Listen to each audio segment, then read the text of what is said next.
સુરતમાં ભારે હૈયે ભક્તો બાપ્પાને વિદાય આપી રહ્યા છે ત્યારે સુરતના ગોપીપુરા હિન્દુ મિલન મંદિર દ્વારા વાજતે ગાજતે બાપ્પાની પ્રતિમાને વિદાય આપવાની શરૂઆત કરવામાં આવી છે। સુરતમાં હર્ષોલ્લાસ સાથે ગણેશ વિસર્જન કરવામાં આવી રહ્યું છે। ઢોલ નગારાના તાલ સાથે બાપ્પાને વિદાય આપવામાં આવી રહી છે ત્યારે ગોપીપુરા વિસ્તારમાં આવેલ હિન્દુ મિલન મંદિરે ગણેશ પ્રતિમાનું સ્થાપન કરવામાં આવ્યું હતું। 10 દિવસની પૂજા અર્ચના બાદ આજે બાપ્પાની પ્રતિમાને વિદાય આપવામાં આવી રહી છે।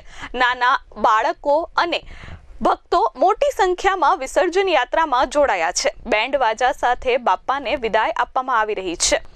હિન્દુ મિલન મંદિર દ્વારા દર વર્ષની જેમ આ વર્ષે પણ વિશેષ આયોજન સાથે ગણેશ પ્રતિમાનું સ્થાપન કરવામાં આવ્યું હતું અને 10 દિવસ પૂજા અર્ચના અને કાર્યક્રમો સાથે આજે વાજતે ગાજતે બાપ્પાની પ્રતિમાને વિદાય આપવામાં આવી રહ્યું છે। જ્યારે બીજી બાજુ કૃત્રિમ તળાવ પર પણ ભક્તો બાપ્પાની પ્રતિમાને વિસર્જન આપવા પહોંચી ગયા છે।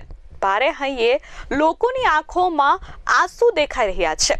બાપ્પાની પ્રતિમાને વિદાય આપતી વખતે ભક્તોની આંખોમાં આંસુ દેખાયા છે। કૃત્રિમ તળાવો પર નાની મૂર્તિઓનું વિસર્જન કરવામાં આવી રહ્યું છે ત્યારે ઘરે સ્થાપિત કરેલી ગણેશજીની પ્રતિમાનું ભક્તો વિસર્જન કરી રહ્યા છે। સુરતમાં 21 જેટલા કૃત્રિમ તળાવો પર હાલ વિસર્જનની પ્રક્રિયા શરૂ થઈ ચૂકી છે।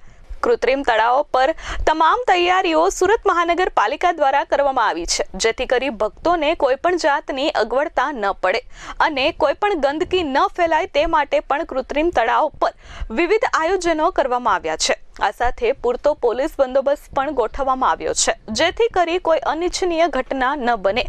ભક્તો ભારે હૈયે બાપ્પાની પ્રતિમાને વિદાય આપી રહ્યા છે અને આગલા વર્ષ જલ્દી આવજો તેવી પ્રાર્થના કરી રહ્યા છે। આ 10 દિવસ દરમિયાન કોઈ પણ ભૂલચૂક થઈ ગઈ હોય તો ભક્તો બાપ્પાના પગે પડી પ્રાર્થના કરી રહ્યા છે અને માફી માંગી રહ્યા છે। આગલા વર્ષે જલ્દી આવજો, સૌની સુખ કામના પૂરી કરે તેવી પ્રાર્થના ભક્તો કરી રહ્યા છે। ભારે હૈયે ભક્તો બાપ્પાની પ્રતિમાને વિદાય આપી રહ્યા છે।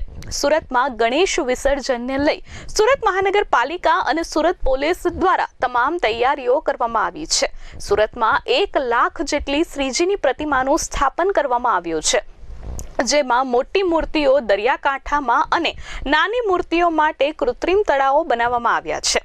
તમામ જગ્યાઓ પર હાલ વિસર્જન શરૂ કરવામાં આવ્યું છે જેથી કરી સમયસર વિસર્જન પ્રક્રિયા પૂર્ણ થાય અને શાંત માહોલમાં વિસર્જન પ્રક્રિયા પૂર્ણ થાય તે માટે તમામ તૈયારીઓ કરવામાં આવી છે।